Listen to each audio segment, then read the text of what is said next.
It is Monday, the 14th day of July 2014. Many thanks for joining us on KTN Prime. I'm Linda Ogutu. Our sign language interpreter is Meresha Owite. Let's look at the top stories tonight. But just before we get to that, remember today is Monday, so we have a Job Center. We will be looking at the issues that you need to know. We will give you tips that will help you grow and help you to understand your career. Later on in this bulletin, Boni Tunya will be having a discussion on network marketing. Has it created alternative employment for Kenyans in the country? That is a discussion you want to be part of. But for now, let's look at the top stories today. Some public service workers may lose their jobs as the government embarks on an assessment exercise of all national and county staff in the public sector. The exercise, expected to be completed by November, aims to facilitate the efficient and effective utilization of available resources. Wilson Buru has the details. The public service sector is one that has over the years been faced with criticism of ineptitude and corruption, with various administrations promising to reform it. However, this has not been effected, leading Kenyans to losing faith in the sector. But now the government has set off on what it is calling a capacity assessment and rationalization exercise, which is being conducted to ensure a responsive public service that meets the expectations of Kenyans. Devolution Cabinet Secretary Anwar Guru on Monday said the process will be comprehensively and professionally conducted. The rationalization exercise will involve carrying out capacity assessment, restructuring, undertaking human resource and skill audits, staff redeployment and transfers where necessary after capturing and analyzing biometric data. Weguru said the exercise will entail realigning the current public service delivery models and structures to meet the constitutional requirements and citizen expectations for transformed government services. The rationalization, which is expected to be completed by November this year, will begin with the national and county governments. Currently, a similar process is ongoing in the state corporations, and the process will be extended to the rest of the public service in subsequent phases. The team carrying out the exercise will comprise of representatives from the Public Service Commission, the Salaries and Remuneration Commission, the Council of Governors, and the Union of Kenya Civil Servants. A redress mechanism has been established for public servants or any other stakeholders aggrieved by the program. A sensitization program will also be rolled out, which will cover all public servants at both levels of government. Already preliminary activities on the program have commenced, which include gazettement of the institutional framework for the implementation of joint programs and operationalization of the Secretariat. Wilson Buru, KTN, Nairobi. Great. So the restructuring aims to facilitate the efficient and effective utilization of available resources. That forms the basis of our big question tonight. We're asking you, do you support the planned restructuring? Let us know what you think. Send a short message to the number 22155. You can tweet us at KTN Kenya or at Linda Ogutu. I will be sampling some of your views during this bulletin. Now, it has been a long day for the National Police Service Commission, who in just 24 hours have had to recruit 10,000 people for police training. And as was expected, thousands of Kenyans thronged stadia across the country, all of them hoping to make it to Kiganjo for training. However, as KTN's Edith Kimani reports, the Police Service Commission seems to be focusing on the quantity of the force rather than its quality. Take a look. Official recruitment time did not commence until 8 a.m. But from as early as 6 a.m. Monday, sleepy stadiums across the country were struggling to hold the swelling numbers. Thousands of youth hoping to get one of only 10,000 available slots for regular and administration police officers. Since we are recruiting 10,000, the number will not be adequate, but at least will reduce the deficit. Currently, Kenya has one police officer for every 800 civilians, compared to the ideal of one police officer for every 400 civilians. But observers say a bigger concern should be what caliber of police officers Kenya is recruiting. The minimum qualification for recruitment this year has been reduced to a D+ grade from last year's C- average in high school. The training period has also been slashed from 15 months to 9 months. Modifications that critics see as injurious. But with the recent wave of attacks in the country, some see the Police Service Commission's preference for more officers faster as the best way to neutralize crime. We have observers in place. We also have people who are unidentified who are observing the process. Kwa hivyo tusiwe na wasiwasi. For many of the recruitment hopefuls, however, it had little to do with being the best and a lot to do with survival. Matarajio yangu kwa leo at least kama tapata kazi juu nimetafuta kwa muda. With the youth making up 70% of the unemployed in Kenya, serving as a police officer has come to be seen as one way out of poverty. But there were some who came for a different job. We have arrested 2 conmen who were posing as police officers. They were conducting a parallel recruitment outside the stadium. Majority of those present, however, sat through the day without much fanfare, having to wait to be registered, wait to be inspected, and then wait to see if they had made it as one of 10,000 recruits. Edith Kimani, KTN. Let's now get an update on illicit liquor in the country. 6 more people come to the adulterated alcohol in Nandi and Uasin Gishu counties, raising the death toll to 29. The latest victims include a high school teacher and a lecturer in a local institution. This comes as 4 people were arrested in Nandi County in connection with the deadly liquor. Mercy Kandie with that update from Eldoret. 6 more people have died as a result of the adulterated alcohol circulation in Uasin Gishu County. The 6 include 2 who had been admitted at the Moi Teaching and Referral Hospital in Eldoret town. By Monday morning, adulterated alcohol sold at various pubs and bars had claimed a total of 28 lives in Uasin Gishu and Nandi counties. And the sources that we have are stretched because of the numbers, but we are working together with the neighboring hospitals, the private hospitals like Real Hospital, Eldoret Hospital, Medil, and St. Luke Hospital. So we have pulled together all the resources that are available to ensure that we save lives. Among the 51 who were admitted at the Moi Teaching and Referral Hospital, 25 have so far been discharged. 23 are still admitted under keen watch, while 3 are in the intensive care unit. In Nandi County, 40 people are still admitted with cases of alcohol intoxication reported from Kapsabet, Kombe, Kaptumo, Lesos and Baraton area. 2 more brands, Moonwalker and Premium, have been associated with the deaths and have been taken to the government chemist for testing. The people who died did not die because they took illicit brew. You can see what they took. These are from bars. They took these things from places where they expected this to be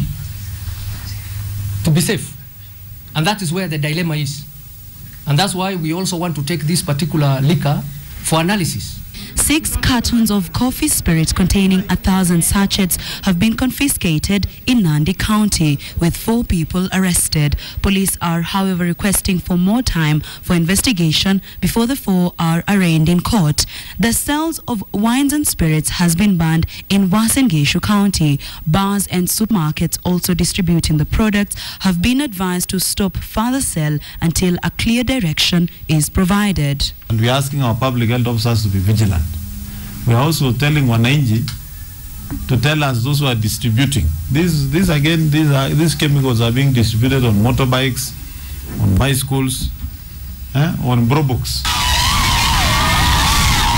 Meanwhile, in Kiplombe area of Uasin Gishu County, residents demonstrated over the laxity of local administration. They were demanding the removal of the chief and the assistant chief over allegations of their inability to crack down on illicit brew.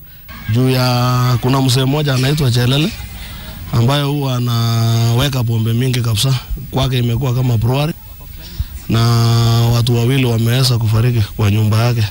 The death toll currently stands at 28, and to control this number, the Moi Teaching and Referral Hospital are calling upon those who have consumed the adulterated alcohol to come to the hospital for free testing. Mercy Kandie, KTN, Eldoret, Uasin Gishu County. Ministry, all schools withholding examination certificates of students with fee balances have been ordered to release them. Deputy President William Ruto is directing school heads to release the certificate, saying the government will settle these balances. Sharon Momanyi reports. Each year, thousands of students sit the KCSE examination, marking the completion of another level of education and ready for the next. Once the results are out, celebrations follow for those who have excelled. Others lament. But the lamenting is not just for those who have not excelled.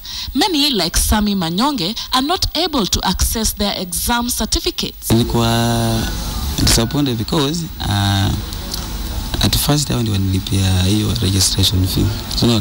So there is no need upeane hiyo registration fee, then at the end una hold the certificate. Many doors would remain closed for Sami because of not having proof of a high school education. Feel well, opportunity ilipotea ile after KCPE bado kuna opportunity. Sometimes ukisoma mbio I think hata kujipanga pia inakuwa muhimu. Sami is just one of many former students facing such predicaments. They can neither advance their studies nor seek employment because they do not have their examination certificates. These certificates are being withheld due to fee balances, and this agony may soon be relieved following a directive by Deputy President William Ruto on Sunday. Tumeuliza shule zote watoe certificates ya watoto, wanafunzi wawapatie, mambo ya malipo wataongea na serikali. So this directive only has a lot of effects that are going to come as a result. In 2012, the Kenya National Examinations Council Act was enacted. In fact, Section 10(1)(b) of this act outlaws the withholding of certificates by any person or institution, stating that, quote, the council shall award certificates or diplomas to candidates in national examinations.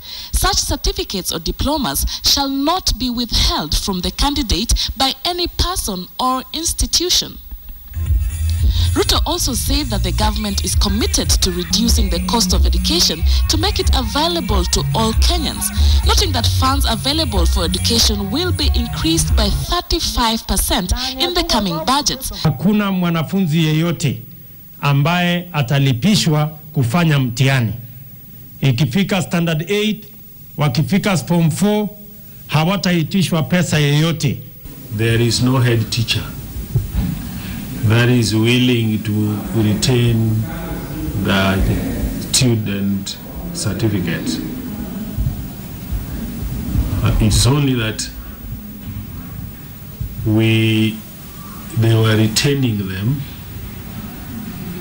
based on the circumstances within the school. The Deputy President further added that the country will offer free secondary education to every young Kenyan within 3 years. The directive to have schools release all withheld certificates is one that will no doubt bring a smile to the afflicted students, but one that also begs some questions. For example, how are schools to ensure that students and parents do not abscond paying school fees? How this issue develops remains to be seen. Sharmo Manyi, KTN, Nairobi. Let's now take you to the western region. Illegal logging at the Malava forest has exposed the rot in the tropical rainforest. The forest is home to monkey species that have learned to coexist with the local residents. It may not be for much longer, though, as Francis Ontomwa reports.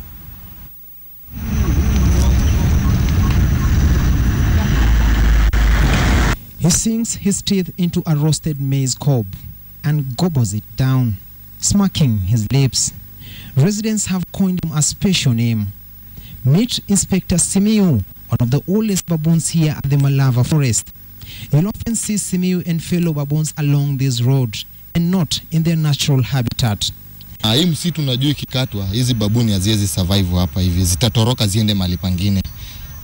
Sasa unajua kitu inasaidia hizi baboon ni msitu yenye iko hapa hivi. Lakini katikati huko ndani hakuna kitu, ni uwanja tu. Huko ng'ombe huwa zinachunga huko. Sasa haziwezi kaa karibu na ng'ombe. Zinataka kukaa karibu penye kuna watu kiasi. Malava is a tropical indigenous forest where Simiu and lots of other animals and plant life have thrived. Outside, it looks like a wall of formidable indigenous trees. But take a look inside. The stumps of trees give way to grazing space and farmland that shouldn't be here. All the space you can see behind me, I'm told, used to be a thick forest. But the wanton destruction of Malava forest has left this, and it is increasingly becoming life-threatening. On the edge of the forest is Malava town, a fast mushrooming settlement eating into the forest. It has had its fill for years. Illegal logging has gone unabated, fueling the growth of the town and the growth of concern around the forest survival. This particular forest is the home of wildlife. Cutting down the trees, we're going to contribute towards the climate change scenario, which is, of course, globally being addressed. So we need to be able to look at what everybody else in the globe is doing and do mitigation by, of course, planting more trees. We can cut, but of course, plant. The forest was gazetted in 1933 as a forest reserve. At the time, the forest had covered about 1,775 acres of land, but this acreage has since whittled down to about 1,502 acres. Mwai Muraguri is an assistant director with the Kenya Forest Service. Although he acknowledges illegal logging of trees, he moves fast to explain that KFS has been on continued legal harvesting of trees.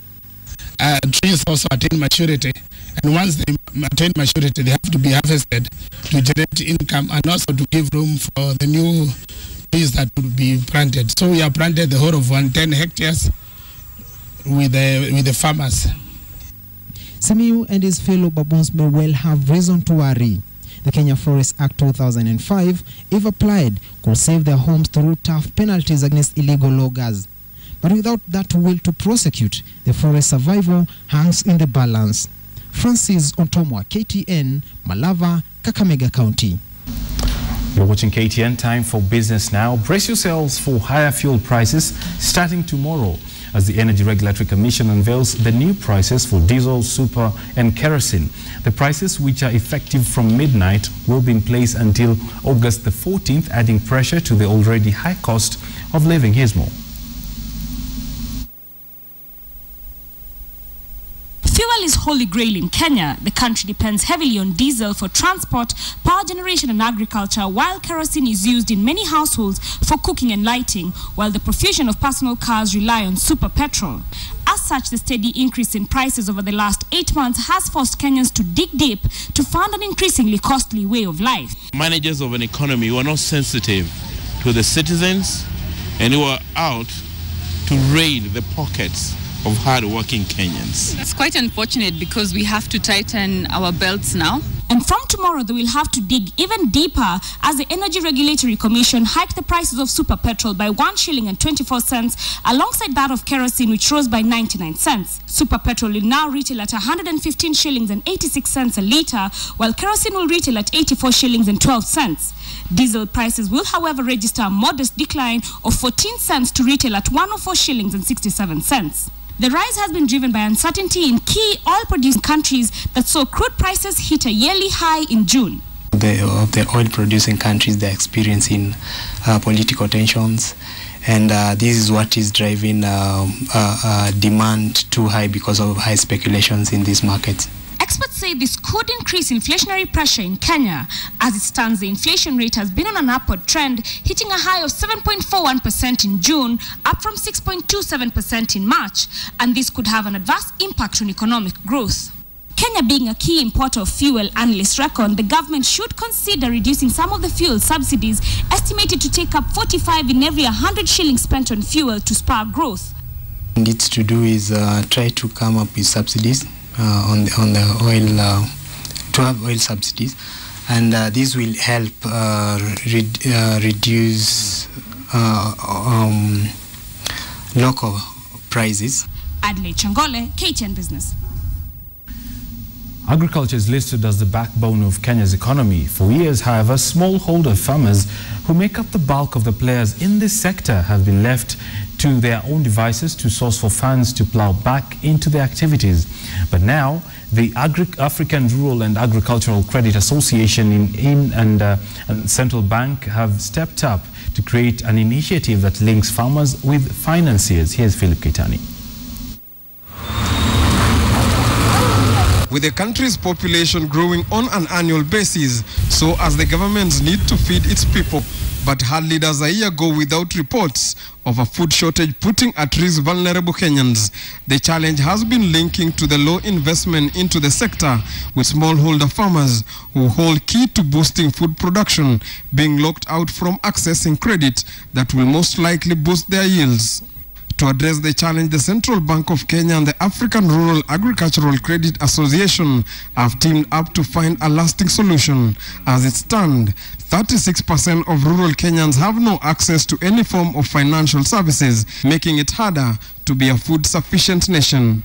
As you know, in Africa, from the farmer, you go to people who carry on the hay, those are the bicycles, then from the bicycles, the small traders, then the small traders, the motorbikes, then effectively to the last warehouse.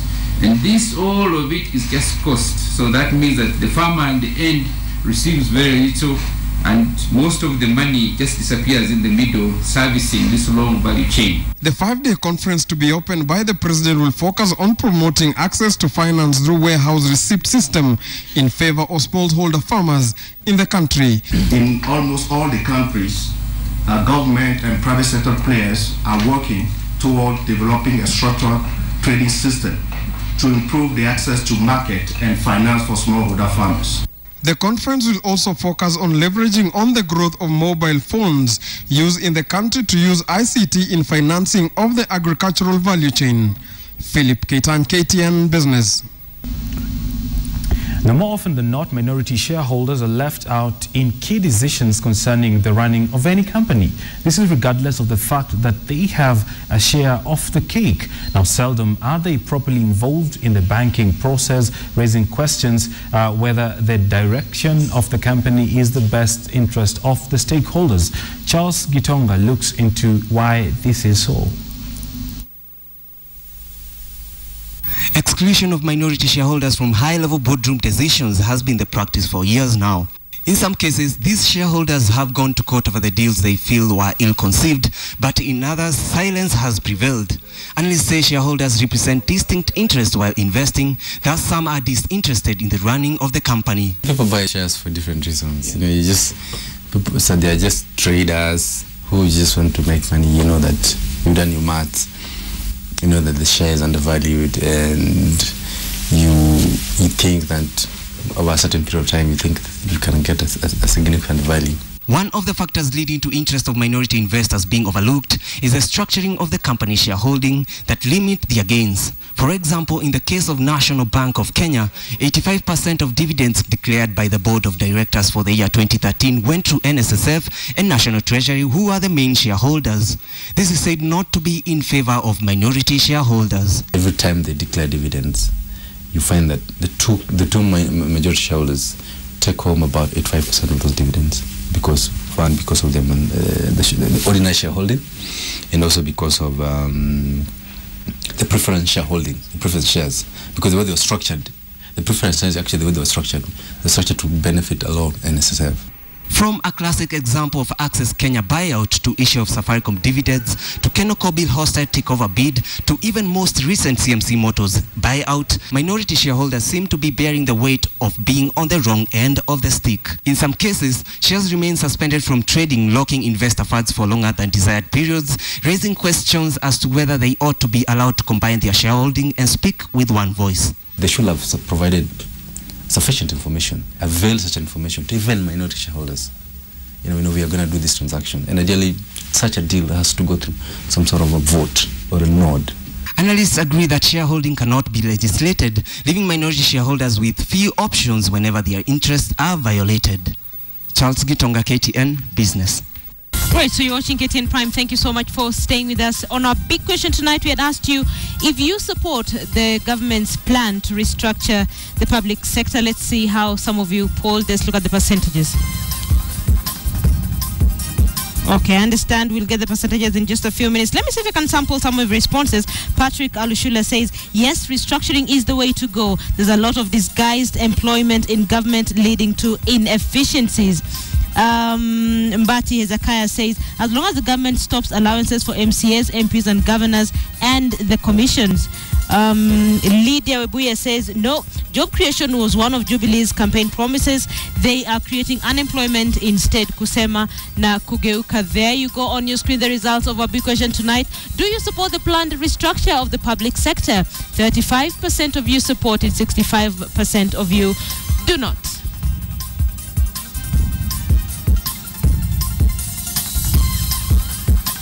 All right, and that is how we end KTN Prime. Thank you so much for watching, for being part of the bulletin. Remember, case file begins in just a few minutes with Dennis Ontorigo. Have a good night. I'm Linda Ogutu.